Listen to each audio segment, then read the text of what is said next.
peso morto. Foi isso que ele disse. Na frente das crianças, na mesa do Natal. Com o peru ainda quente e os netos olhando para mim, esperando minha reação. Eu não disse nada. Peguei meu copo de suco de maracujá, dei um gole lento, coloquei de volta na toalha bordada pela minha falecida esposa e continuei ouvindo o Renato falar. Minha amiga, eu tenho 67 anos. Trabalhei 35 anos como engenheiro civil. Construí 4 pontes, 11 conjuntos habitacionais e uma construtora que empregou até 340 pessoas no melhor momento. Levantei minha filha sozinho depois que a Marta morreu. A Letícia tinha 9 anos e eu aprendi a fazer trança no cabelo dela vendo vídeo no YouTube, porque não tinha ninguém para me ensinar. E agora eu era peso morto. Sabe o que ele quis dizer com isso? Que eu atrapalhava, que eu ocupava espaço, que a empresa ia melhor sem mim na sala de reunião. Disse isso com aquele sorriso de quem acha que ganhou. O Renato continuou falando. Dizia que a empresa precisava de sangue novo, que as ideias antigas não serviam mais. Cada palavra era calculada, cada pausa estudada. Ele sabia exatamente o que estava fazendo. O Miguelzinho, meu neto mais velho, 7 anos, me olhou com aqueles olhos grandes. Ele não entendeu a frase, mas entendeu o silêncio. Apertou o ursinho de pelúcia que eu dei para ele no último aniversário e desviou o olhar. Eu sorri para ele e esperei a sobremesa. Meu amigo, se você acha que eu fiquei quieto porque fui fraco, fica aqui comigo. Porque o que aconteceu depois daquela ceia mudou tudo. A empresa, a família, o Renato, tudo. Se você está em alguma cidade do Brasil ouvindo isso agora, comenta aí embaixo o nome da sua cidade. Quero saber de onde vem o pessoal que entende de dignidade. O Renato apareceu na vida da Letícia quando ela tinha 27 anos. Ela me apresentou ele num sábado, num almoço aqui em casa em Belo Horizonte. Eu fiz frango com quiabo, arroz, feijão tropeiro. Ele chegou com uma garrafa de vinho que custou R$ 180, colocou na mesa como quem faz uma declaração e me perguntou o que eu achava do mercado imobiliário. Eu devia ter prestado mais atenção nessa pergunta. Por que um homem que mal me conhecia queria saber o tamanho da minha empresa no primeiro almoço? Na época eu pensei, homem interessado em negócio, bom sinal. Mas o que ele estava fazendo era mapeamento. Estava descobrindo o tamanho da empresa, o valor dos contratos, se eu tinha sócio, se eu tinha dívida, tudo em forma de conversa de almoço. A Letícia estava apaixonada. Aqueles olhos dela brilhavam do jeito que brilhavam quando ela era criança e eu chegava em casa com surpresa. Eu não ia estragar isso. Eles se casaram 14 meses depois. Eu paguei o casamento. R$ 47 mil. Salão Savassi, 180 convidados, banda ao vivo. Dei de presente também um apartamento no Buritis, 78 metros quadrados, mobiliado. Porque a Marta teria feito isso, e eu fiz por ela. O Renato agradeceu com um aperto de mão firme e um sorriso que, hoje eu sei, não chegava nos olhos. Nos primeiros 2 anos, ele trabalhava num banco. Gerente de conta júnior. Ganhava R$ 4.800 por mês. Depois começou a reclamar do chefe, do banco, do sistema. A Letícia me pediu para eu dar uma oportunidade a ele na Osvaldo Engenharia. Esse era o nome da empresa. Osvaldo Engenharia. 35 anos de mercado, nome limpo, sem processo trabalhista, sem protesto. Eu disse sim. Minha amiga, foi o maior erro da minha vida. E eu, que trabalho com cálculo estrutural, que sei calcular a carga que uma viga suporta antes de quebrar, não calculei o peso que aquele homem ia colocar em cima de mim. Ele entrou como coordenador administrativo, R$ 6.500 por mês. Eu mesmo defini o salário, fui generoso. Em 6 meses, ele já estava sugerindo mudanças nos processos.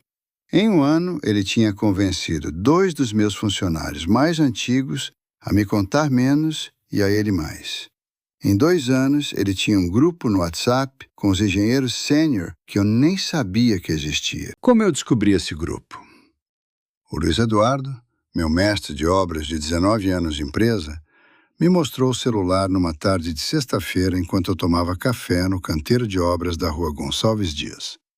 Ele estava com cara de quem carrega pedra há dias. Disse que precisava me contar uma coisa. Me mostrou o grupo. O nome era Gestão Nova. Tinha 11 pessoas. Eu não estava. O Renato estava. Engoli o café, agradeço ao Luiz Eduardo e fui para minha sala. Mas isso ainda era pouca coisa. Eu ainda não sabia o que vinha por aí. O Renato tinha talento para uma coisa específica. Fazer as pessoas acharem que a ideia dele era a ideia delas. Ele nunca dizia, eu acho que devemos. Ele perguntava. Plantava uma semente numa conversa, esperava brotar na cabeça do outro, e quando a pessoa falava a ideia em voz alta, ele aplaudia. Chamava de visão. Chamava de liderança. Foi assim que ele convenceu a Letícia que eu estava ficando para trás. Ela chegou até mim numa quarta-feira de março, 2 anos atrás, e disse que talvez fosse hora de eu pensar em me afastar um pouco da operação. Usou essas palavras. Afastar um pouco. Eu reconheci o vocabulário. Não era dela. Era dele. Eu perguntei, afastar para quê? Ela disse que eu merecia descanso, que eu tinha trabalhado muito, que a empresa estava em boas mãos. Boas mãos. As mãos do Renato. Meu amigo, vou te explicar o tamanho do que estava em jogo. A Oswaldo Engenharia, em 2023, tinha patrimônio líquido de 4,3 milhões de reais. 2 contratos ativos com a prefeitura. Uma sede própria no Barreiro avaliada em 890 mil reais. E meu nome registrado como único sócio proprietário. Único. Não tinha sócio. Eu construí tudo sozinho. O Renato queria isso tudo. Estava usando minha filha como ponte. Não foi um dia que eu percebi. Foi aos poucos. Mas você conhece essa sensação de que algo está errado, mas você não consegue nomear o quê? Uma reunião que ele conduziu sem me avisar. Um e-mail aos clientes assinado com o cargo de diretor executivo, cargo que eu nunca tinha criado. Uma vez, ele cancelou um contrato com um fornecedor de 12 anos sem me consultar. Quando perguntei, ele disse que o fornecedor estava fora do padrão de qualidade que a empresa agora exigia. Agora. A empresa agora. Como se ela tivesse mudado de dono. Eu fiz o que faço quando preciso pensar. Fui pescar. Tem um sítio pequeno em Paraupeba, a 90 quilômetros de BH. Comprei em 1998. Tem um açude, tem galinha, tem uma varanda de madeira com vista para um cerrado que fica laranja no pôr do sol. Lá eu respiro. Quantas vezes aquele sítio me salvou de decisões tomadas na raiva? Fiquei um fim de semana. Pesquei tilápias, friei com alho e limão, comi com farofa de ovo, olhei para a água e montei o problema na cabeça como se fosse uma estrutura. Qual é a fundação? Qual é a carga? Onde está o ponto de ruptura? E eu entendi. O Renato não estava sendo grosseiro por acidente. Cada gesto estava construindo um argumento. O argumento de que eu era incompetente, de que eu era velho, de que eu atrapalhava. Ele estava me aposentando à força, 1 milímetro por vez, para um dia ter documentação suficiente para me tirar da empresa que eu construí. Quando voltei de Paraupeba na segunda-feira, fui direto ao cartório e pedi uma certidão atualizada dos documentos da empresa. Foi quando eu vi. Tinha um pedido de alteração contratual em andamento. Alguém tinha tentado incluir o nome de Renato Cardoso como sócio com 30% de participação. O pedido estava pendente, não tinha sido aprovado, mas estava lá. Assinado com uma assinatura que tentava imitar a minha. Minha amiga, Você consegue imaginar o que eu senti naquele momento? De pé na calçada em frente ao cartório, papel na mão, sol de novembro queimando o asfalto. Eu senti frio. E naquele frio, tomei a decisão mais importante da minha vida. No cartório, a atendente me perguntou se eu precisava de mais alguma coisa. Eu disse não, obrigado, e saí andando devagar. O sol batia forte na calçada do centro. Tinha barraquinha de pamonha na esquina. Cheiro de milho assado no ar quente. Eu parei, comprei uma, comi ali mesmo, em pé, pensando. Quantos anos eu tinha dado para essa empresa? Quantas madrugadas acordado resolvendo problema de obra? Quantas vezes recusei proposta melhor porque tinha funcionário meu dependendo do salário? Em 1997, tive que demitir 3 pessoas, porque uma obra atrasou e não tinha dinheiro para pagar todo mundo. Fui para o banco, peguei empréstimo pessoal com juros absurdos, paguei todo mundo, não demiti ninguém. Fiquei pagando aquela dívida por 2 anos. Renato não sabia disso. Nunca perguntou. Fui ao carro, liguei o ar-condicionado e fiquei sentado 10 minutos com aquele papel na mão. Certidão de inteiro teor. Documentos da empresa que eu construí com as próprias mãos, literalmente. Eu mesmo carregava tijolo no começo, antes de ter funcionário. E ali, naquele papel, o nome de um homem que eu tinha convidado para dentro de casa. A assinatura era uma imitação, mal feita. Qualquer perito grafotécnico veria em 5 minutos. Mas a audácia de tentar, isso é que me impressionou. Liguei para o Dr. Ademir Falcão, meu advogado de 22 anos. Fui direto. Preciso de uma reunião amanhã cedo, urgente. Ele perguntou o que estava acontecendo. Eu disse: meu genro tentou falsificar minha assinatura num documento societário. Silêncio de 3 segundos no telefone. Depois ele disse: estou te esperando às 8 da manhã. Não contei nada para Letícia. Ainda não. Precisava de munição antes de abrir aquela guerra. Quem atira primeiro sem munição suficiente, perde. Eu sabia isso. 35 anos de negócio ensinam isso. Naquela noite fiz um macarrão simples, carbonara. Comi sozinho, assistindo notícia e fui dormir às 21 horas. Precisava estar descansado. Precisava estar frio. Porque o que vinha pela frente exigia de mim uma calma que eu nunca precisei ter antes. O Dr. Ademir Falcão tem um escritório no 10º andar de um prédio na Afonso Pena. Sala pequena, estante com 400 livros de direito, cafezinho que a secretária traz sem perguntar. Naquela manhã de terça, eu tomei 3 cafés enquanto contava tudo. Ele ouviu sem interromper. Só fazia anotações no caderno preto. Quando terminei, ele fechou o caderno, olhou para mim e disse: você tem sorte que o pedido não foi aprovado. Se tivesse sido aprovado, o processo seria mais longo e mais caro. Mas mesmo sem aprovação, a tentativa de falsificação de assinatura é crime. Artigo 297 do Código Penal. E o documento estava lá, com data, com protocolo. Eu perguntei: o que eu faço agora? Ele disse: você faz tudo certinho e não faz nada errado. Vamos com calma. Calma. Essa palavra que eu mais ouvi nos meses seguintes. Do advogado, de mim mesmo, do Luiz Eduardo, que sabia de parte do que estava acontecendo. Calma. Porque impaciência era o que o Renato esperava de mim.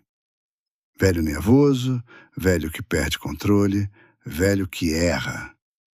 Eu não ia dar esse presente a ele. O plano do Dr. Ademir tinha 4 etapas. Primeira, documentar tudo o que já tinha acontecido. Todo e-mail, toda decisão tomada sem minha autorização, todo contrato assinado indevidamente. Segunda, contratar um perito grafotécnico particular para laudar a assinatura falsa antes de qualquer movimentação judicial. Terceira, Transferir a gestão financeira para minha conta pessoal, desvinculando o acesso que o Renato tinha ao sistema bancário da empresa. Quarta, só então notificá-lo. Simples no papel, complicado na prática. Porque eu ainda tinha que trabalhar toda semana ao lado do homem sem deixar transparecer nada. Você já teve que sorrir para alguém sabendo o que você sabe? É uma das coisas mais difíceis que existe. Como você sorri de verdade quando por dentro está queimando? É uma das coisas mais difíceis que existe. Cada reunião era um teste. Eu chegava cedo, ficava na minha sala, tomava meu café e quando o Renato entrava e dizia bom dia, eu dizia bom dia de volta, com a mesma voz de sempre. Levou 3 dias para o perito grafotécnico confirmar o que eu já sabia. A assinatura era falsa. O laudo tinha 14 páginas, com comparação de traçados, ângulos de pressão, padrão de letra. Conclusão? Assinatura apócrifa, sem dúvida. Guardei o laudo numa pasta dentro do cofre que tem no sítio de Paraupeba. Não em casa, no sítio, porque o Renato nunca foi ao sítio. Achava o lugar simples demais. A etapa 3 foi a mais delicada. A empresa tinha conta no Banco do Brasil e no Bradesco. O Renato tinha acesso às duas com token próprio. Conversei com o gerente do BB, o Gilmar, que me conhecia há 18 anos. Expliquei a situação sem entrar em detalhe judicial. Disse que estava reorganizando a gestão financeira e precisava revogar o acesso de terceiros. O Gilmar não fez pergunta. Fez o que pediu. No Bradesco foi um pouco mais burocrático. Precisei ir pessoalmente com documentos. Foi numa segunda-feira, às 8 horas da manhã, resolvi em 40 minutos. Minha amiga, eu estava desmontando uma armadilha que levou anos para ser construída. E precisei fazer isso por dentro, por fora, sem barulho, sem que ele percebesse. Era como o desarmamento de bomba, um fio por vez. A próxima etapa era o Natal. Sim, o Natal. Porque o Renato não sabia que eu já sabia. E naquela ceia de 25 de dezembro, quando ele me chamou de peso morto na frente dos netos, ele achava que estava me dando o golpe final. O humilhante de vez. O empurrão que ia me tirar da empresa por vontade própria, com aparência de aposentadoria voluntária. Mas eu já tinha a pasta no cofre do sítio. Já tinha o laudo do perito. Já tinha os bancos arrumados. Faltava só a última peça. E essa peça apareceu de onde eu menos esperava. Foi o Geraldo Bonfim, meu contador de 11 anos, que me ligou numa quinta-feira à noite, faltando 8 dias para o Natal. Eram 22 horas. Número dele eu atendi na primeira chamada. Ele disse que precisava me ver pessoalmente, que não era coisa de telefone. Eu perguntei, urgente? Ele disse, seu Oswaldo, tem coisa aqui que o senhor precisa ver antes do fim do ano. A voz dele estava diferente, tensa. Geraldo é um homem calmo, 54 anos, trabalha comigo desde 2013. Nunca tinha ligado às 22 horas na minha vida. Combinamos no dia seguinte, às 7 horas, num café na Savassi, antes do expediente. Dormi mal naquela noite. O que o Geraldo tinha para me mostrar? O que mais o Renato tinha feito que eu ainda não sabia? Fiquei na varanda de casa, tomei um chá de camomila que a Marta gostava e fiquei olhando para a rua vazia. O que o Geraldo tinha para me mostrar? O que o Renato tinha feito que eu ainda não sabia? No dia seguinte, 7 horas da manhã, eu estava sentado numa mesa do fundo com meu cafezinho e uma coxinha quentinha quando o Geraldo chegou. Ele sentou, pediu café, abriu a pasta que carregava debaixo do braço. Eram extratos. Extratos de uma conta que eu não conhecia. Conta PJ aberta em nome da Oswaldo Engenharia, mas com titularidade adicional de uma empresa chamada RCJ Serviços Limitada. RCJ. Renato Cardoso de Junho, o sobrenome materno dele. A conta tinha movimentação. Sabe quanto tinha passado por ali? 340 mil reais em transferências ao longo de 18 meses. Valor entrando do Oswaldo, saindo para o RCJ. Eu olhei para os números. Olhei para o Geraldo. Perguntei: como você descobriu isso? Ele disse que o sistema de conciliação dele tinha apontado uma inconsistência. Um fornecedor que aparecia nas notas fiscais, mas não aparecia nas entregas. Ele foi verificar e encontrou a conta. Meu amigo, 340 mil reais. Quase 2 anos de desvio. Dinheiro saindo da empresa que eu construí em 35 anos para a conta de uma empresa fantasma com o nome dele codificado. Ele não estava só querendo entrar como sócio. Ele já estava se servindo. Liguei para o Dr. Ademir ainda sentado no café. Eram 7h40 da manhã. Ele atendeu antes de tocar 2 vezes. Disse: Ademir, a 4ª peça chegou. Ele entendeu imediatamente.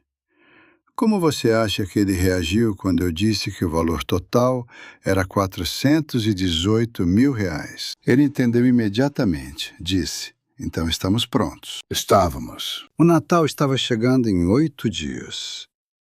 E eu fui para aquela ceia sabendo exatamente o que estava carregando no bolso.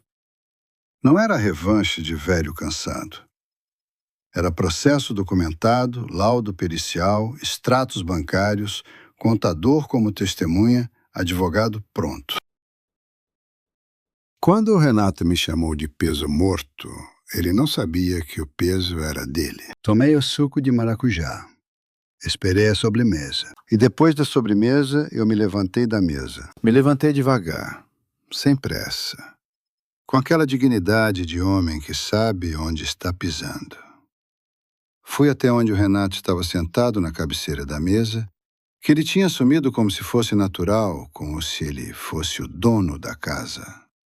Letícia estava ao lado dele. Os 2 netos, o Miguelzinho e a Isabela, de 4 anos, estavam numa ponta da mesa com um prato de pudim de leite condensado que a vizinha Dona Cida tinha trazido de presente. Eu coloquei a mão no bolso da calça. Tirei um envelope. O Renato olhou para o envelope como quem olha para a cobra no caminho. O sorriso sumiu em 1 segundo. Eu disse com voz normal, tranquila: Renato, isso é a notificação extrajudicial do Dr. Ademir Falcão, OAB/MG, referente ao processo de falsificação de documento societário e desvio de 340 mil reais da Oswaldo Engenharia. Você tem 5 dias úteis para responder. Silêncio. A Letícia não entendia o que estava acontecendo. Ela olhou para mim, olhou para o Renato, olhou de volta para mim, olhos arregalados. O Miguelzinho apertou o ursinho de pelúcia no colo. Ele sentiu que alguma coisa grave tinha mudado no ar.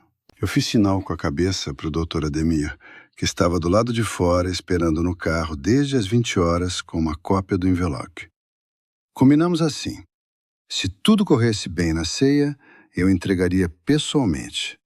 O Dr. Ademir ficaria de reserva. Correio. Renata ficou imóvel por 3 segundos. Depois tentou rir. Aquele riso nervoso de quem tenta minimizar. Disse que era brincadeira, que eu estava entendendo errado, que ia dar para explicar. Eu falei: você tem 5 dias úteis. Virei as costas. Fui até a cadeira onde estava sentada, peguei meu copo de suco, que ainda tinha fundo, terminei de beber. Fui cumprimentar a Dona Cida pelo pudim, agradeci. Ela fez cara de quem não entendeu nada do que acabou de ver, o que era completamente normal. Minha amiga, você está acompanhando? Cartório, perito grafotécnico, bancos arrumados, contador com provas, advogado do lado de fora no carro. Tudo preparado em 6 semanas, 1 fio por vez, sem que ele percebesse nada. E ele ainda achava que era o mais esperto da sala. A Letícia me ligou meia hora depois que eu saí. Eu já estava no carro, saindo do Buritis em direção à rodovia. Atendi no viva voz. Ela estava chorando.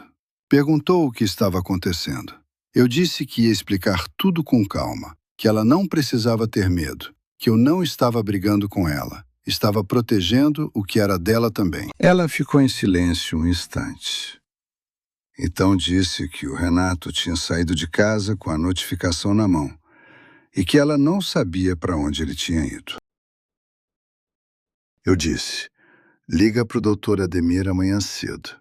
Ele vai te explicar tudo. E desliguei. Dirigi até Paraupeba.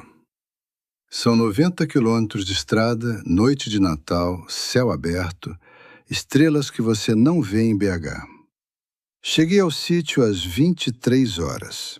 Entrei, abri o cofre, peguei a pasta com todos os documentos, coloquei em cima da mesa da cozinha. Abri uma cerveja gelada. Me sentei. Olhei para a pasta. 35 anos de construção. E 2 anos de tentativa de roubo. Tudo ali, naquelas folhas. Bebi a cerveja devagar. Ouvi o canto do buriti lá fora. Fez frio na madrugada. Peguei um cobertor e fiquei na varanda até quase 1h da manhã. Pensando na Marta. Pensando na Letícia pequena. Pensando no Miguelzinho com o ursinho no colo. Eu devia proteger tudo isso. E tinha feito. Mas o Renato não ia aceitar quieto. Eu sabia disso. Homem assim não some. Ele reagia. Era só questão de quando. Não demorou. 2 dias depois do Natal, 27 de dezembro, às 8h17 da manhã, o Renato apareceu na sede da empresa. Eu estava lá. Tinha chegado às 7h30. Sempre chego cedo. É um hábito de 35 anos que não quebrei. Estava tomando café na minha sala quando ouvi o barulho da porta de entrada. Passos rápidos. Depois a voz dele com a recepcionista. Ele entrou na minha sala sem bater. Quem bate porta de outro é quem ainda tem respeito. Quem entra sem bater já se acha dono. Entrou com cara vermelha, gravata frouxa, os olhos daquele jeito de quem não dormiu. Fechou a porta atrás dele e ficou em pé. Eu estava sentado. Deixei ele em pé. Não convidei para sentar. Ele começou a falar alto. Disse que aquilo era uma afronta, que eu estava destruindo a família, que a Letícia estava arrasada, que ele ia me processar por dano moral, que tinha provas de que eu tinha perseguido ele desde o começo. Muita coisa de uma vez. Eu olhei para ele como se ele estivesse falando em idioma que eu não conhecia. Deixei ele falar. Quando ele parou para respirar, eu disse, você veio aqui para falar ou para ouvir? Ele ficou quieto. Eu disse, então ouve. Você tem um advogado. O meu advogado está esperando uma resposta à notificação. É por esse caminho que as coisas vão andar. Essa conversa aqui não existe. Ele ficou vermelho de outro jeito. Não de raiva. De susto. Levantou e saiu batendo a porta. Parecia que eu tinha levado. Parecia vitória. Mas não era. Porque o Renato tinha um talento específico que eu já conhecia. Quando perdia uma batalha de frente, ele contornava por baixo. Naquela tarde, minha filha Letícia me ligou. Desta vez não estava chorando, estava fria. Disse que precisava me ver, que tinha conversado com o Renato, que ela achava que eu estava exagerando, que R$340 mil era um valor que podia ter explicação. Explicação. A palavra me parou. Combinamos de nos ver no domingo. Eu na casa dela, que eu mesmo tinha dado de presente, no Buritis. No sábado, 28 de dezembro, o Renato fez a segunda jogada. Ligou para o Dr. Ademir, dizendo que queria fazer um acordo antes de qualquer processo. Ofereceu devolver R$120 mil, parcelado em 24 meses, e assinar um documento se comprometendo a sair da empresa. O Dr. Ademir me ligou imediatamente. Me contou a proposta. Eu disse, não. Ele disse, tem certeza? Eu disse, tenho. Se ele quer acordo, que seja pelo valor total com juros legais e que seja com saída imediata da empresa e reconhecimento formal do desvio. Silêncio de 2 segundos. Depois o doutor Ademir disse: "Tá bem, vou comunicar." O Renato recusou na hora. Meu amigo, eu sabia que ele ia recusar.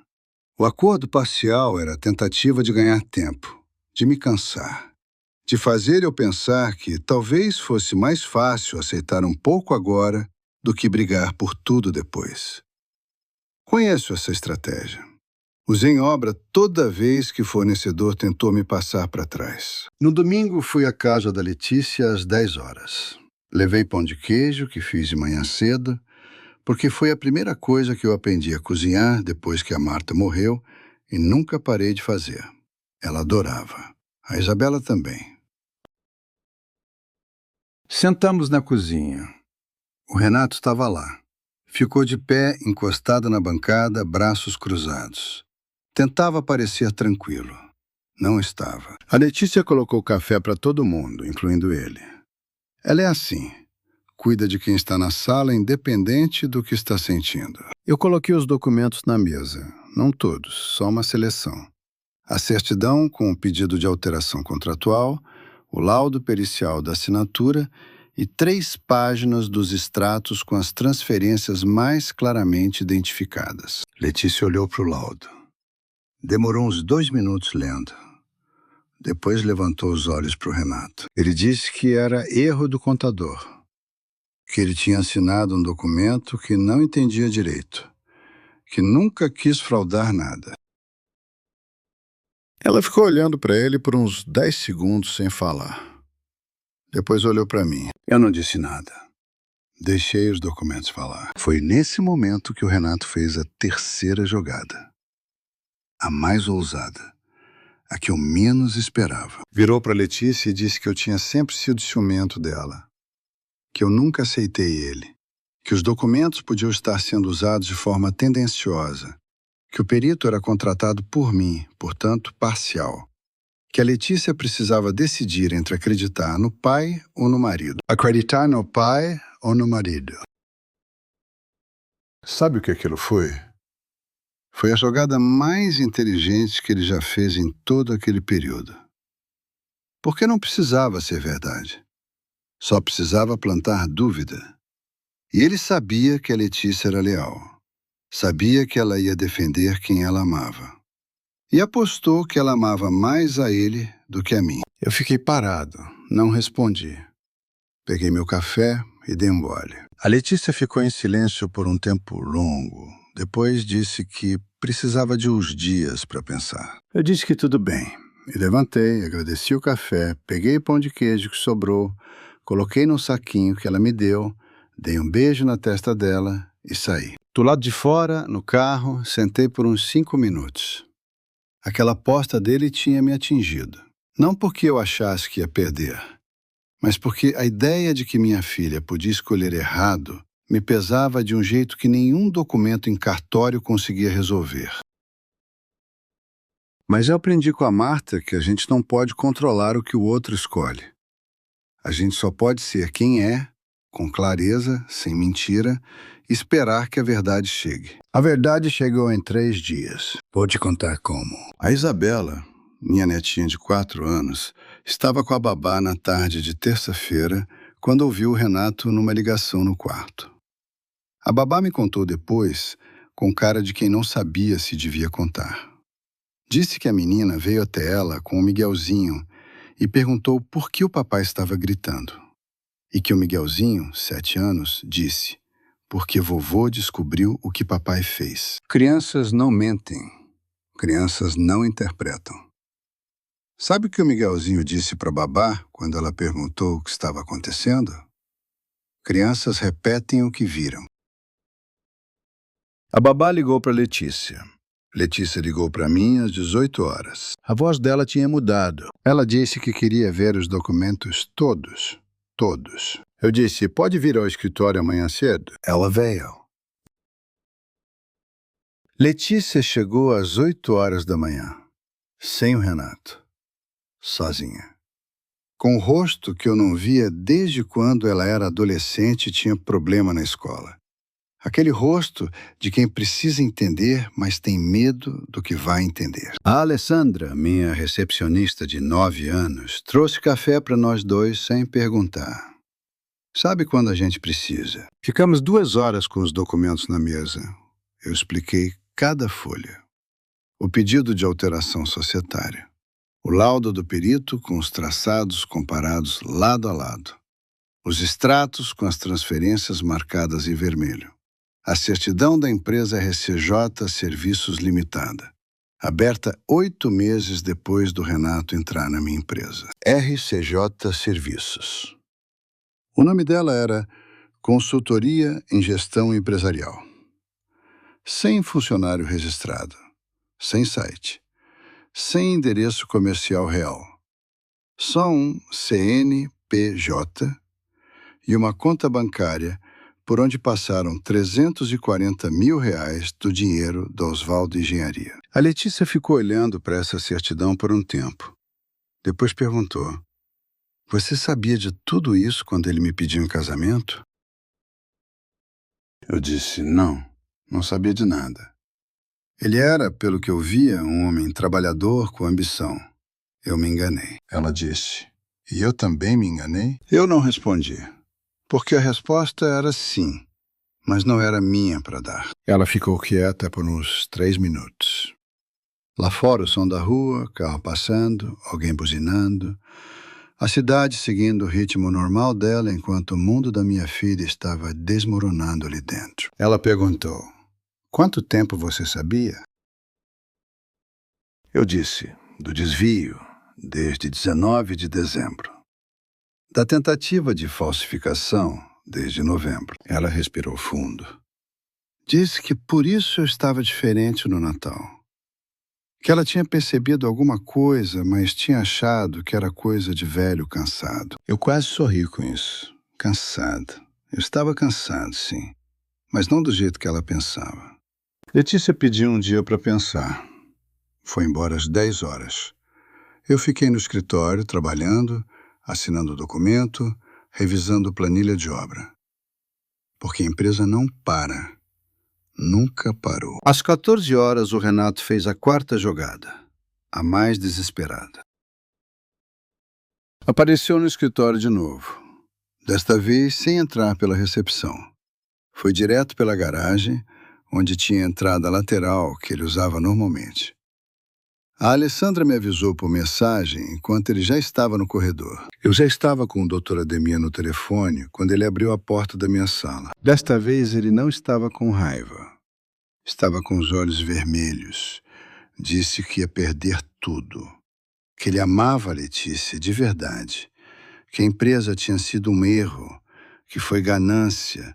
Que ele ia devolver tudo. Tirou do bolso um papel. Me estendeu. Era um documento escrito à mão. Confissão de desvio. Assinado por ele. Minha amiga, esse foi o momento mais difícil de todo o processo.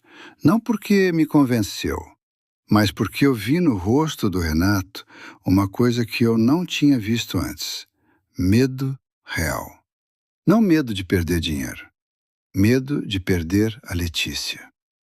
E esse medo era humano o suficiente para doer um pouco. Mas eu pensei nos R$340 mil. Pensei na assinatura falsificada. Pensei no nome da empresa, RCJ, escondido nos próprios sobrenomes como se fosse código. Aquilo não era erro. Aquilo era sistema. Eu peguei o papel, li, coloquei em cima da mesa. Disse: "Você vai precisar de um advogado. O documento escrito à mão não tem validade sem reconhecimento de firma. Se quiser usar isso como base para um acordo formal, fala com o seu advogado para entrar em contato com o Dr. Ademir." Ele ficou me olhando. Depois saiu, sem bater a porta desta vez. Meu amigo, eu quero que você entenda o que estava acontecendo por dentro de mim naquele momento. Porque não era satisfação.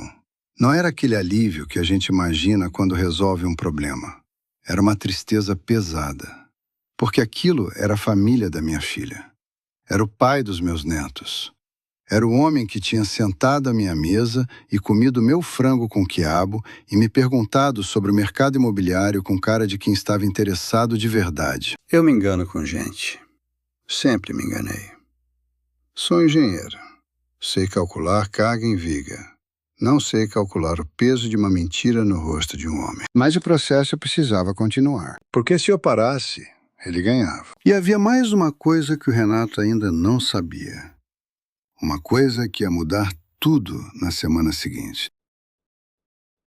Fica aqui comigo, minha amiga. Porque agora é que a história vai mudar de vez. A coisa que o Renato não sabia era esta. O Geraldo Bonfim, meu contador, não tinha encontrado só uma conta paralela. Tinha encontrado duas. A segunda era menor, mas era igualmente calculada. Você consegue imaginar o frio na espinha quando eu vi aquela segunda conta? R$ 78 mil em 9 meses. Conta aberta no nome de uma MEI registrada no endereço da mãe do Renato em Contagem. MEI de designer gráfico. O Renato nunca fez design gráfico na vida. O Geraldo estava com medo de me contar essa segunda parte porque achava que eu ia entrar em colapso. Esperou 2 dias depois de me contar a primeira conta. Quando me ligou de novo, no dia 2 de janeiro, voz ainda mais tensa que da outra vez, e me contou, eu fiquei em silêncio por um momento. Depois disse, Geraldo, você está bem? Ele riu nervoso, disse que sim. Que estava preocupado comigo, na verdade. Eu disse, não precisa. Isso aqui é cálculo estrutural.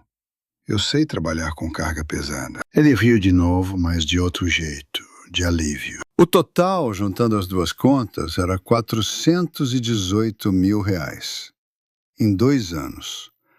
Aproximadamente R$ 17.400 por mês, sendo desviado da Oswaldo Engenharia por um sistema de 2 empresas fantasma. Calculado. Metódico. Com nota fiscal de serviços que nunca foram prestados. Eu precisava de uma estratégia diferente agora. Porque não era só o Renato mais.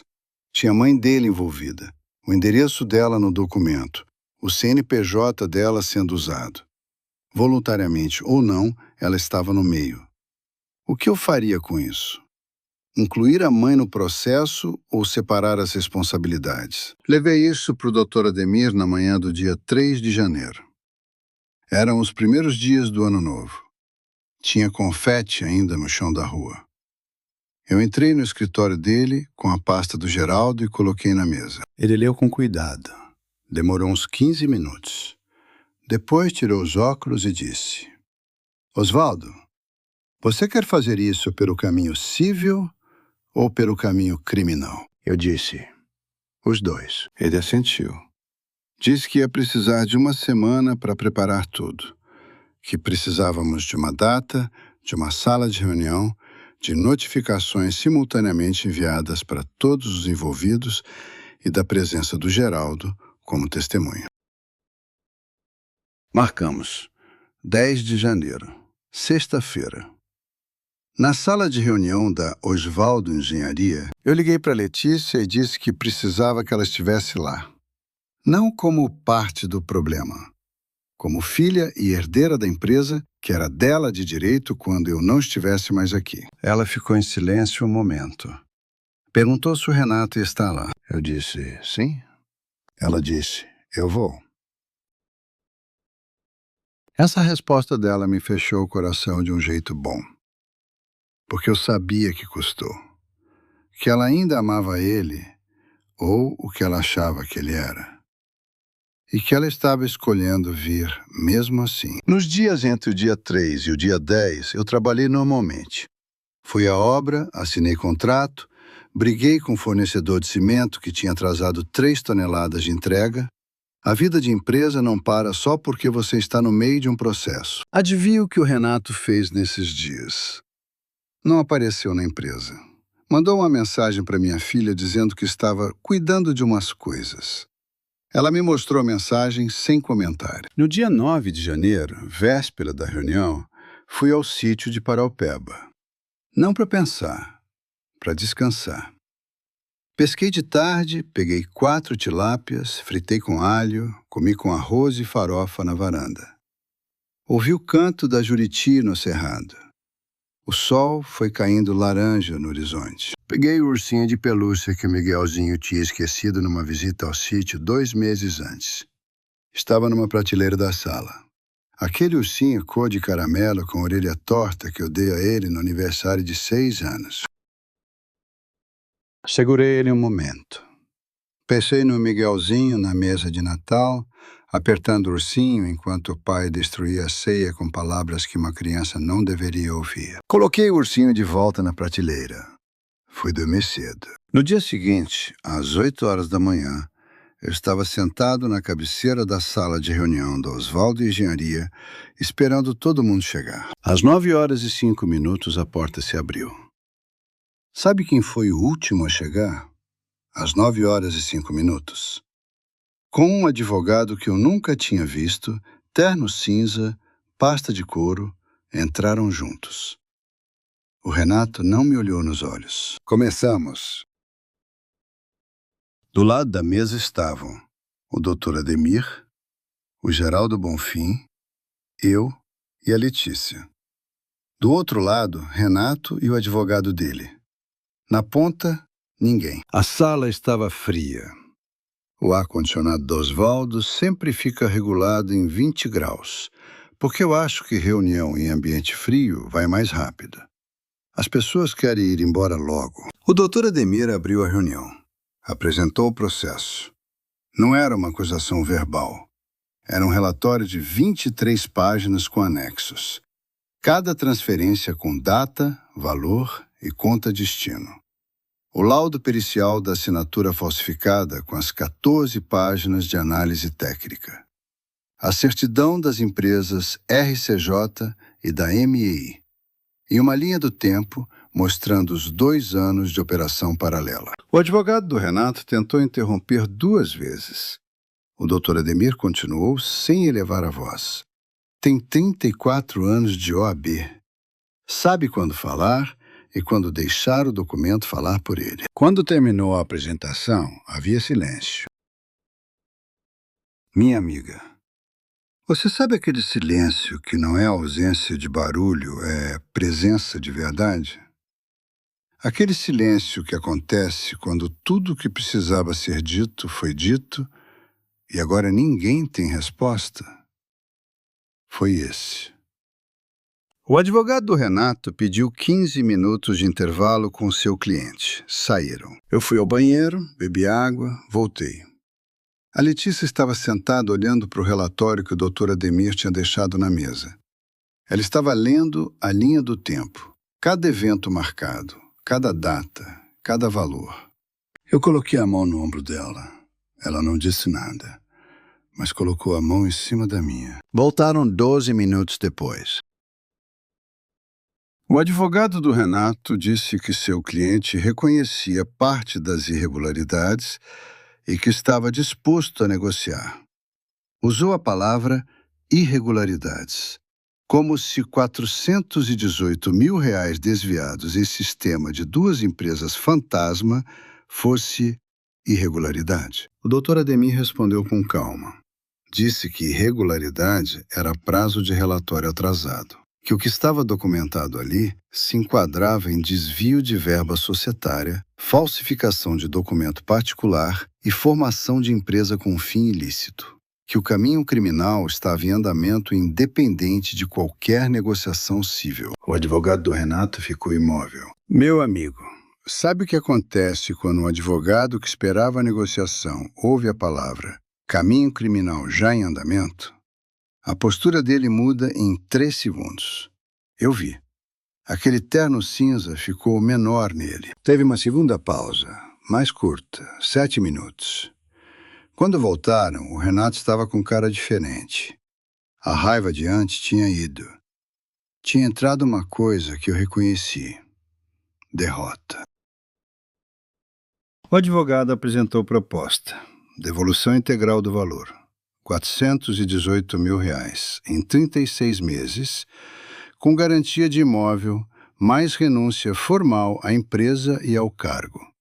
Em troca, suspensão do processo criminal e encerramento da ação civil. Eu olhei para o Dr. Ademir, ele olhou para mim. Era o acordo que nós tínhamos discutido como cenário ideal. Mas eu ainda não disse sim. Porque havia uma coisa que precisava acontecer naquela sala antes de qualquer assinatura. Uma coisa que não estava no documento, que nenhum advogado podia protocolar, que só podia existir entre pessoas. Me levantei. Olhei para o Renato diretamente pela primeira vez desde o começo da reunião e disse o que precisava ser dito. Me levantei devagar. Empurrei a cadeira com cuidado. Fui até a cabeceira oposta da mesa onde ele estava sentado e fiquei em pé a uns 2 metros dele. O advogado do Renato fez o gesto para falar. Você acha que ele ia me deixar falar? Não. Mas o Dr. Ademir bloqueou com a mão. O Dr. Ademir colocou a mão no ar. Deixou. Eu olhei para o Renato por um segundo antes de falar. Ele não desviou o olhar desta vez. Ficou me encarando com aquela mistura de cansaço e desafio que os homens que perdem, mas não aceitam a derrota, costumam ter. Eu disse, Renato, eu tenho 67 anos. Trabalhei desde os 17. Minha esposa morreu com 41 anos de câncer de pâncreas. Em 14 meses, do diagnóstico ao fim. Eu levantei nossa filha sozinho. Fiz trança no cabelo dela, fui às reuniões de escola, ensinei ela a dirigir numa tarde de sábado chuvosa numa rua sem saída aqui no Barreiro. Construí essa empresa tijolo por tijolo, literalmente, porque no começo eu mesmo trabalhava na obra. Não herdei. Não ganhei. Construí. Pausa. Quando você chegou, eu abri a porta. Dei apartamento, paguei casamento, dei emprego. Porque era o homem que minha filha escolheu. E porque a Marta teria feito isso. Eu fiz por ela e por você. Pausa de novo. Mais longa.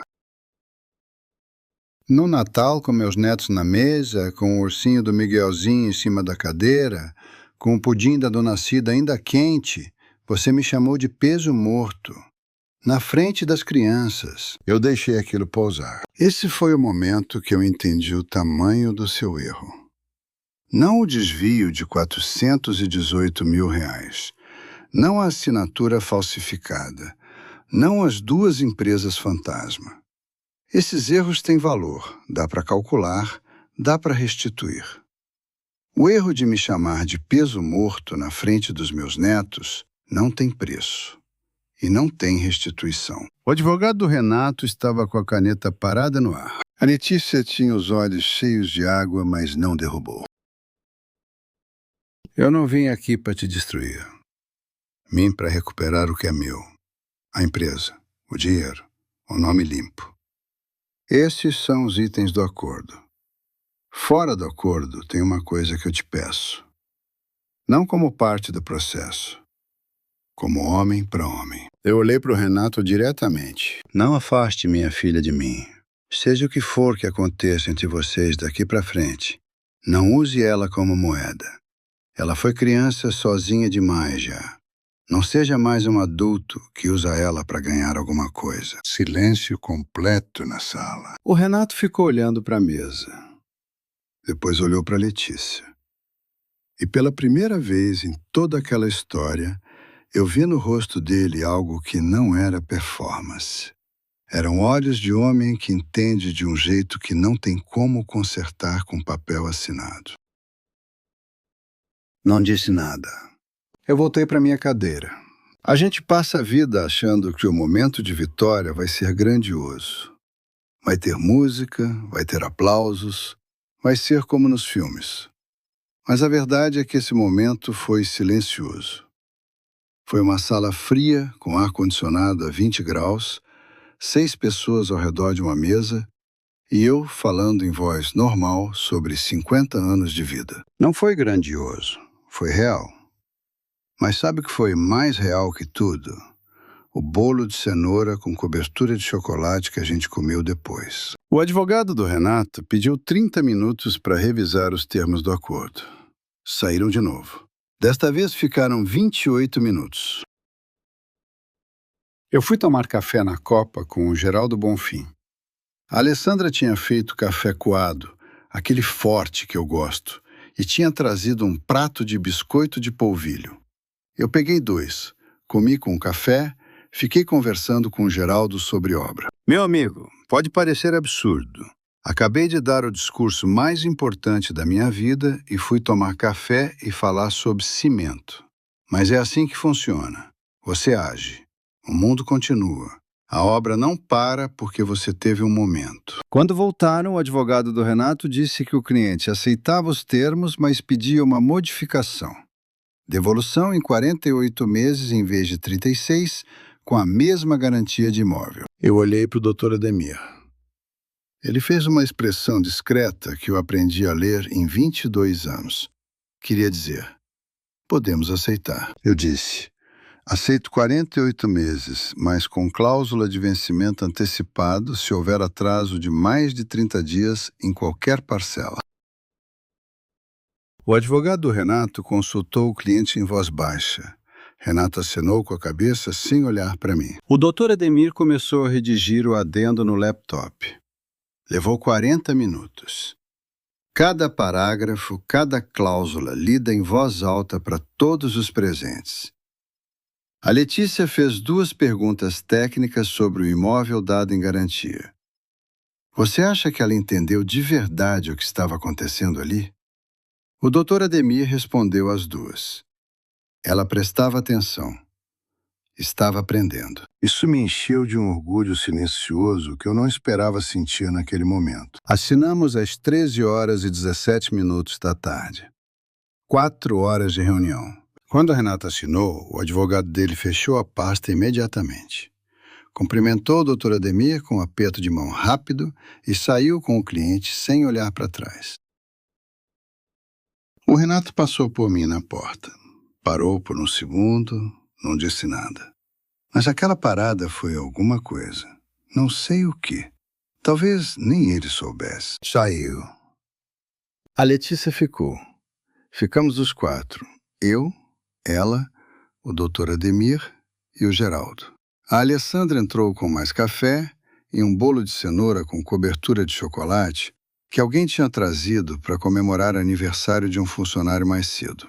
Ela colocou na mesa e saiu sem perguntar. Minha amiga, a gente comeu bolo de aniversário de funcionário desconhecido depois de uma reunião de 4 horas que recuperou R$418 mil e salvou 35 anos de empresa.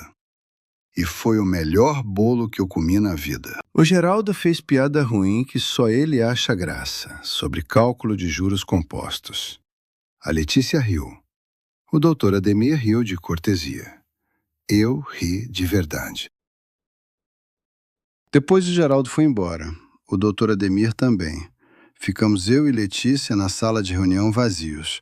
Copos de café na mesa, luz da tarde entrando pela janela. Ela disse, pai, eu sinto muito. Eu disse, eu sei. Ela disse, eu devia ter visto. Eu disse, a gente não vê o que quer que não exista.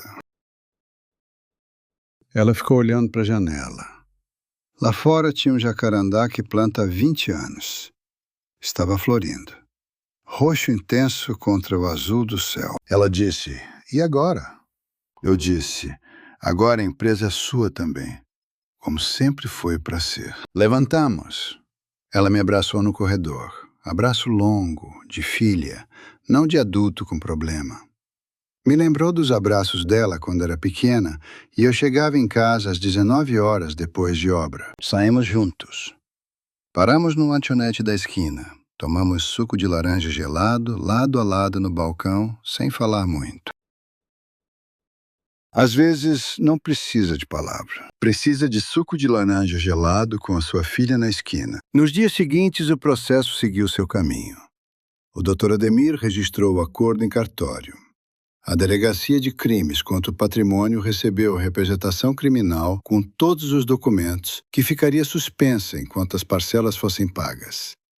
Uma espada pendurada, como o Dr. Ademir explicou. Se a primeira parcela atrasasse, a espada cai. O Renato sabia disso. A primeira parcela era de R$ 8.708,33, mais os juros contratuais, vencendo no dia 10 de fevereiro. Eu fui dormir no dia 9 de fevereiro pensando se ia cair. Se ele ia chamar o blefe. Se eu ia precisar acionar tudo de novo. No dia 10, às 11h14 da manhã, o dinheiro caiu na conta da empresa. Eu estava numa obra no Caiçara quando Geraldo me mandou mensagem. Foto do extrato. Crédito confirmado. Eu olhei para o celular, coloquei no bolso, continuei checando a planilha de avanço físico com o Luiz Eduardo. O Luiz Eduardo me olhou com aquele jeito dele de quem percebe tudo, mas não pergunta. Depois de uns 3 minutos, disse só: "Tudo certo, seu Oswaldo?" Eu disse: "Tudo certo, Luiz." Ele assentiu, voltou para o trabalho dele. 35 anos de empresa ensinam que comemorações internas são silenciosas. A festa é na alma. Ninguém precisa saber. Mas tem uma coisa que aconteceu naquele período que eu preciso te contar, meu amigo. Porque ela diz mais sobre o Renato do que qualquer desvio bancário. Quando a Letícia comunicou a ele que estava pedindo separação, em janeiro, uma semana depois da reunião, ele ligou para mim. Às 22h30, um domingo. Eu atendi. Ele ficou em silêncio por 2 segundos. Então disse que entendia. Disse que não ia dificultar. Que os netos eram o que importava. Que ele não ia usar os meninos como arma. Disse as palavras certas. Não sei se vai cumprir. Ninguém sabe isso no começo. Mas disse. Eu disse: "Obrigado por ligar", e desliguei. Esse é o momento mais complicado de uma história dessas. Não a assinatura, não o dinheiro recuperado. É a ligação às 22h30 de domingo de um homem derrotado, dizendo que vai fazer a coisa certa. Porque você não sabe se ele vai. E você não tem como saber. Você só tem as palavras que ele disse e a escolha de acreditar ou não. Eu escolhi acreditar até prova em contrário. Porque 67 anos me ensinaram que desconfiança permanente é uma prisão que você constrói para você mesmo. E eu já sou dono de empresa, não preciso de mais obra para administrar. Comenta aí embaixo, minha amiga. Você teria acreditado? Me conta o que você faria no meu lugar. Preciso saber se sou o único que ficou com esse nó na cabeça naquela noite de domingo. Nos meses que se seguiram, fui entendendo o Renato de um jeito diferente. Não para perdoar o que ele fez, para entender por que um homem que tem tudo faz o que ele fez. A Letícia me contou, aos poucos, nas tardes de domingo que a gente passou retomando o hábito de almoçar junto aqui em casa, que o Renato tinha crescido com a mãe sozinho em Contagem. Pai que foi embora quando ele tinha 4 anos. Não mandou dinheiro, não ligou no aniversário, sumiu de vez. A mãe dele trabalhou 31 anos como caixa de supermercado. Compraram um apartamento dela depois de 15 anos pagando aluguel. Ele cresceu vendo a mãe contar troco. Não estou dizendo que isso justifica nada. Estou dizendo que explica alguma coisa. O Renato entrou na minha vida e viu uma empresa de 4,3 milhões de reais. Viu um patrimônio que, pela lógica do casamento, ia ser parcialmente dele um dia de qualquer forma. E, em vez de esperar, de trabalhar, de construir alguma coisa própria como eu tinha feito, ele acelerou, com fraude. Tem um tipo de ambição que não é fome de crescer. É fome de não passar falta nunca mais. É diferente. Quem cresceu com abundância não entende esse medo. Quem cresceu contando troco sabe exatamente do que estou falando. Não estou com pena, estou com entendimento, que é diferente. O processo de divórcio demorou 4 meses. Sabe o que foi mais difícil nesse período?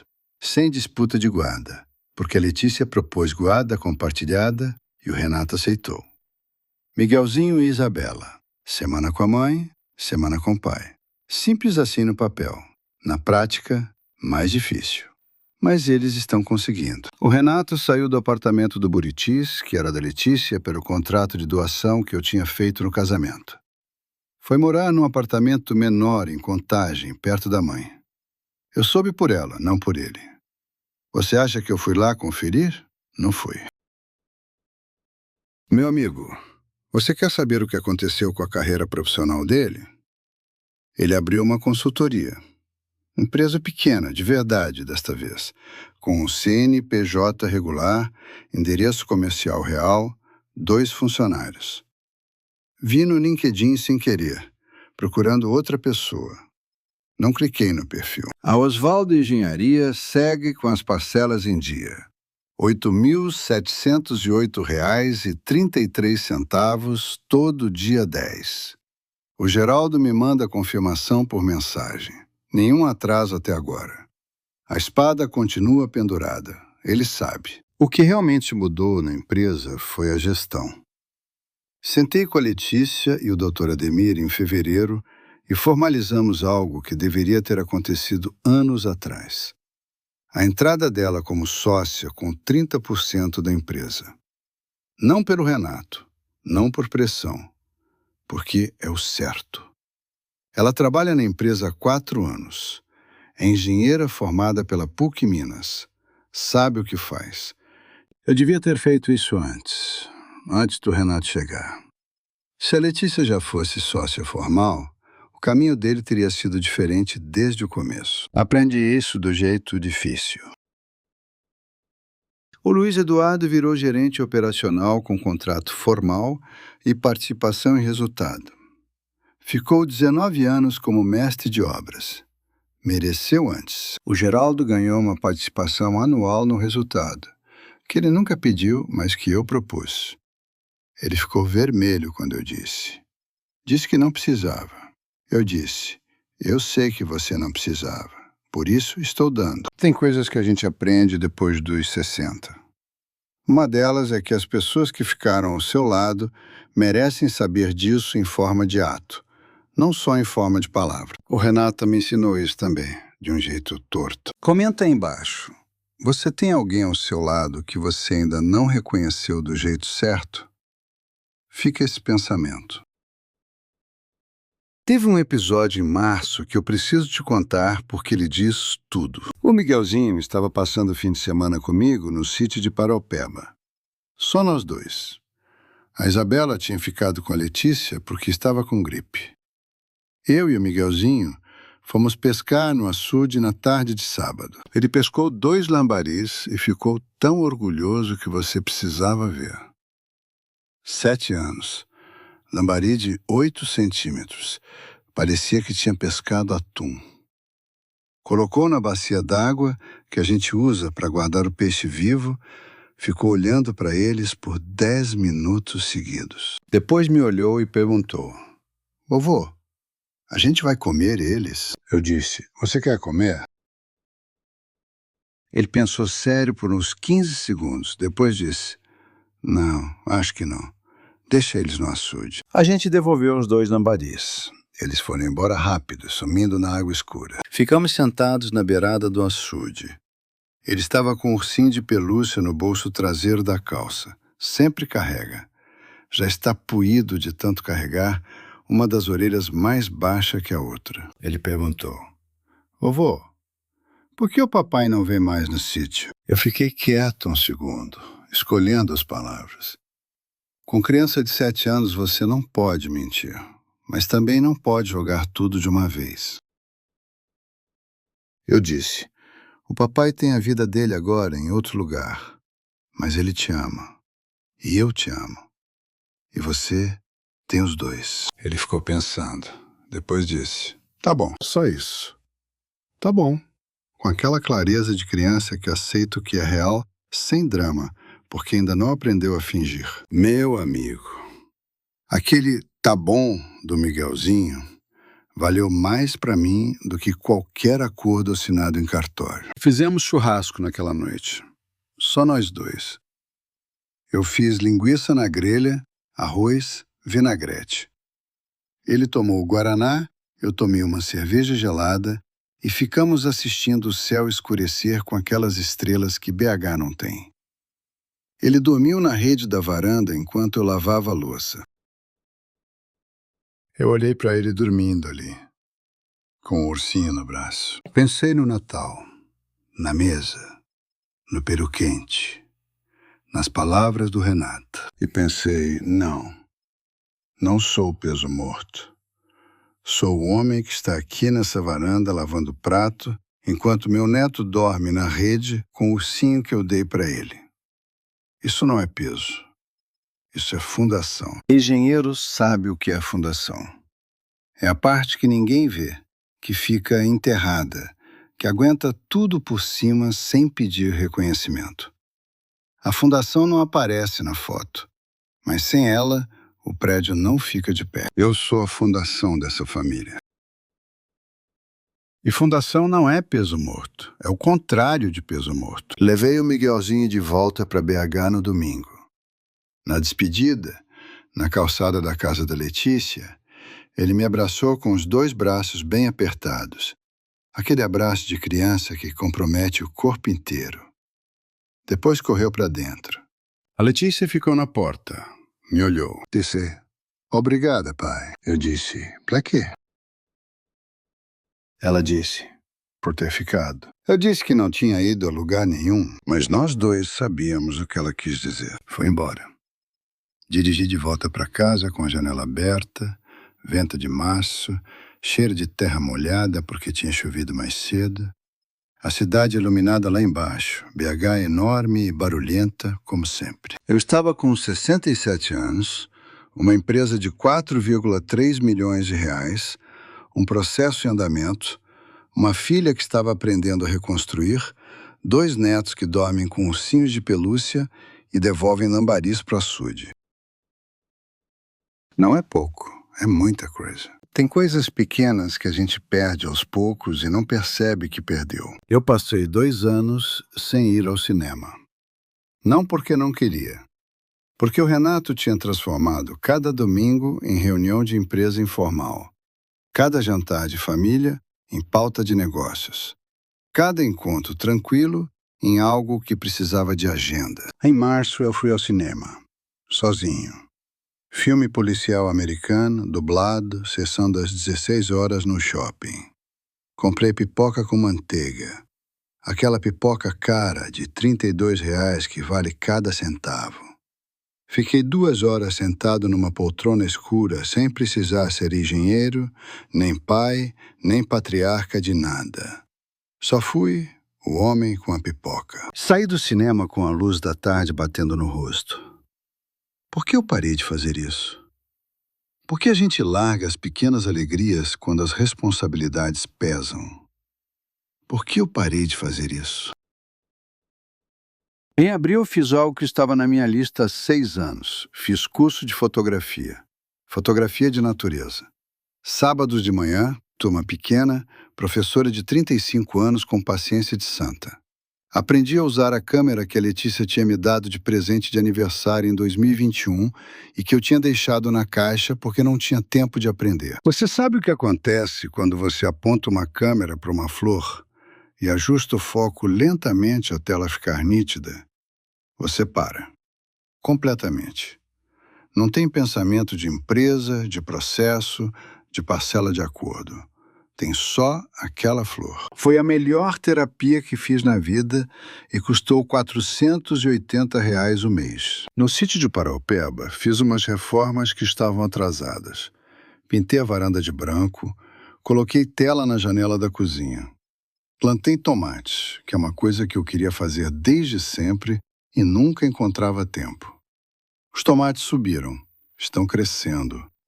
Em junho, colhi os primeiros e fiz molho na hora, daquele com alho e manjericão que perfumou a cozinha inteira. Come com um macarrão integral na varanda, com vista para o cerrado, no silêncio de uma tarde de sexta.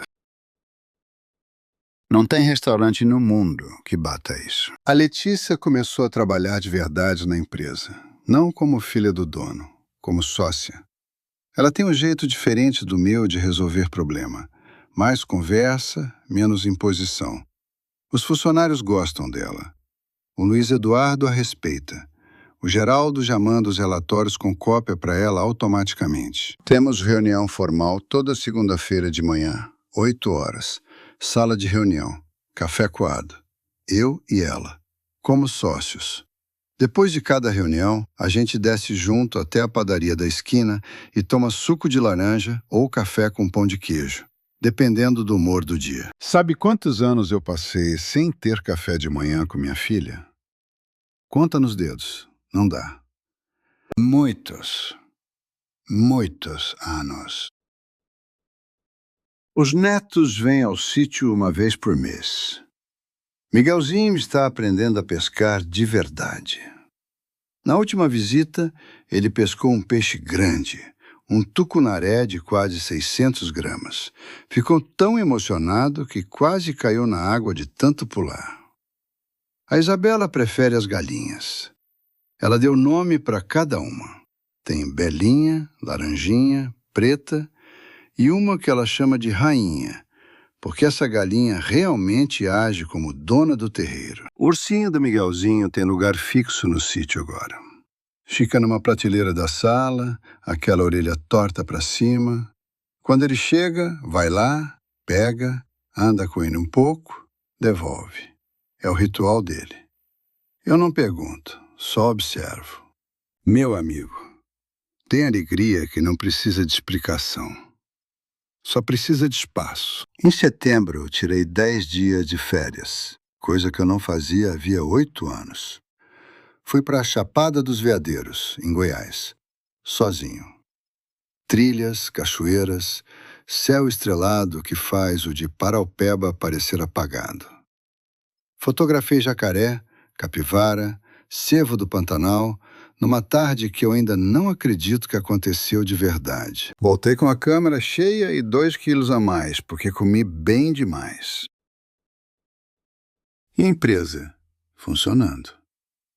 A Letícia tinha tomado 2 decisões na minha ausência, me contou quando voltei. As 2 corretas. Eu concordei com as 2 e disse isso para ela na reunião de segunda. Ela me olhou com aquele olhar de filha que precisa ouvir que está indo bem, mas não vai pedir. Eu disse, você está indo bem. Ela sorriu. São essas coisas. A liberdade não chegou em um dia. Chegou em pequenos pedaços. O cinema com pipoca. O tomate do sítio. A foto da flor. O suco de laranja na esquina com minha filha. O Miguelzinho com o ursinho na prateleira. Cada pedaço pequeno que eu recuperei era um pedaço que eu não sabia que tinha perdido. Mas estava perdido. E agora voltou. Em outubro, tive uma conversa que não esperava ter. O Renato me ligou. Não era hora das parcelas. Não era domingo de crise. Era uma quarta-feira, às 18 horas. Eu estava no sítio, colhendo tomate. Atendi com a mão ainda suja de terra. Ele disse que queria pedir desculpa. Não para o processo, não para o dinheiro. Por ter me chamado de peso morto na frente dos netos no Natal. Ficou em silêncio depois de dizer isso. Eu também fiquei. Depois eu disse, eu ouvi. Ele disse que sabia que não adiantava muito depois de tudo que tinha acontecido. Que ele entendia se eu não aceitasse. Eu disse, eu aceito. Mas aceitar desculpa não desfaz o que foi feito. São 2 coisas separadas. Ele disse que entendia. Eu disse, cuida bem dos meus netos. Ele disse que ia cuidar. Desliguei. Fiquei parado por um momento entre os tomateiros. O sol estava caindo. Cheiro de terra e de tomate verde. Um beija-flor passou rápido na minha frente, vermelho e verde, e sumiu na copa da mangueira. Não sei o que o Renato vai fazer daqui para frente. Não é mais minha responsabilidade saber. Ele tem 38 anos, inteligência e escolhas à frente. O que ele vai fazer com isso é conta dele. Passou por mim uma coisa estranha depois dessa ligação. Uma leveza. Não de perdão completo, porque perdão de R$418 mil desviados e assinatura falsificada é coisa que leva mais de 10 meses de parcela em dia. Mas uma leveza de homem que não carrega mais aquilo no peito como pedra. Carreguei muita coisa no peito na vida. Perda da Marta, 35 anos de empresa, solidão de criar filha sozinho. Tudo isso foi peso real, necessário, peso de vida. O Renato não merecia espaço no peito junto com essas coisas. E naquele dia, entre os tomateiros, com o sol descendo e o beija-flor sumido na mangueira, eu tirei ele de lá. Lavei as mãos na torneira da horta. Entrei, fiz café, comi um pedaço de broa de milho que a dona Cida tinha mandado com o Miguelzinho na última visita. Fiquei na varanda até escurecer. Pensei na Marta. Naquele jeito dela de rir que chegava primeiro nos olhos, antes da boca. Ela teria gostado desses tomates. Ela teria achado graça do curso de fotografia. Ela teria dito que eu devia ter feito isso anos atrás. Ela estaria certa. A gente passa tanto tempo administrando o que os outros fazem com a gente que esquece de administrar o que a gente faz com a própria vida. Eu esqueci por um tempo.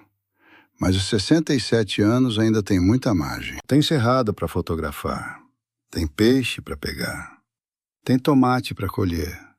Tem suco de laranja para tomar com a filha na esquina toda segunda de manhã, depois da reunião. Tem segunda-feira para chegar. E tem você, aqui, ouvindo essa história.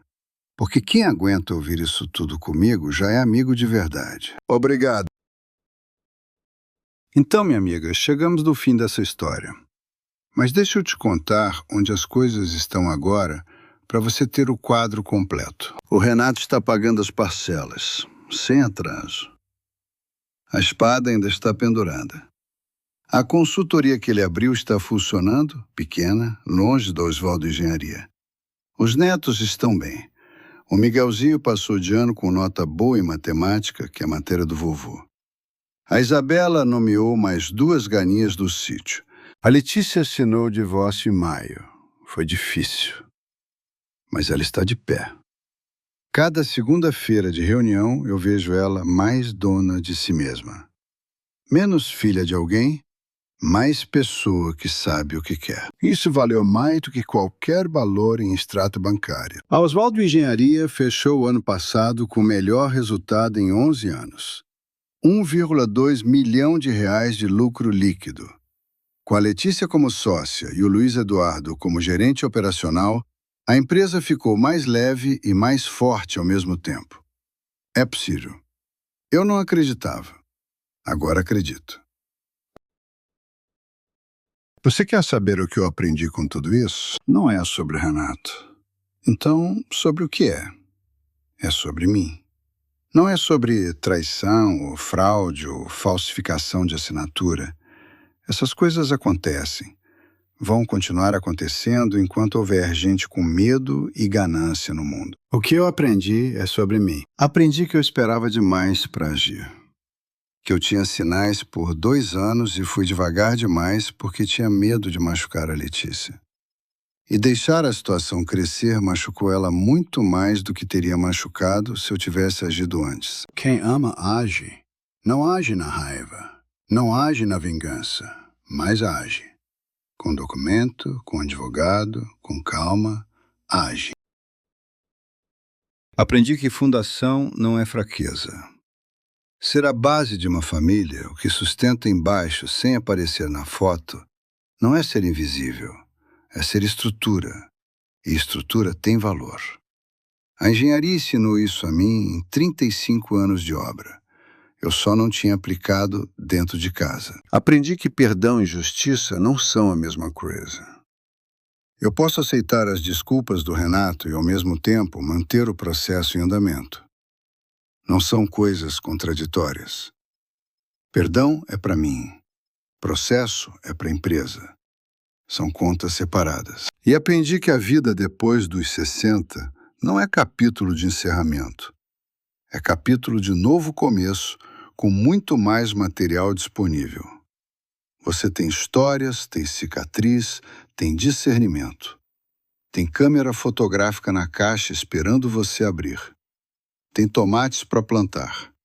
tem neto para ensinar a pescar. Não é pouca coisa. Se você está ouvindo isso e reconhece alguma coisa da sua história aqui, deixa eu te dizer uma coisa direta. Você não é peso morto. Sabia disso? Você nunca foi. Peso morto é o que chamam de você quando querem que você saia do caminho sem brigar. É uma mentira disfarçada de diagnóstico. Não aceite esse diagnóstico. Pede um segundo parecer. O segundo parecer chama engenheiro. Engenheiro sabe que o que fica embaixo sustentando é o que tem mais valor. Se você está aguentando alguma situação parecida com a minha, você não precisa explodir. Não precisa gritar no Natal. Você precisa documentar, respirar, buscar um profissional e esperar a sobremesa. A sobremesa chega. Sempre chega. Comenta aí embaixo, minha amiga. Eu me libertei. Não importa onde você está no processo. Não importa se você está no meio do processo ainda ou se já passou pelo outro lado. Se você reconhece essa luta, deixe esse comentário. Quero saber quantas pessoas estão aqui do lado. Essa história tocou você? Compartilha com alguém que precisa ouvir. Não precisa ser alguém com genro problema. Pode ser qualquer pessoa que está carregando um peso que não é dela e ainda não encontrou coragem de colocar no chão. Se você ainda não está inscrito no canal, inscreve agora.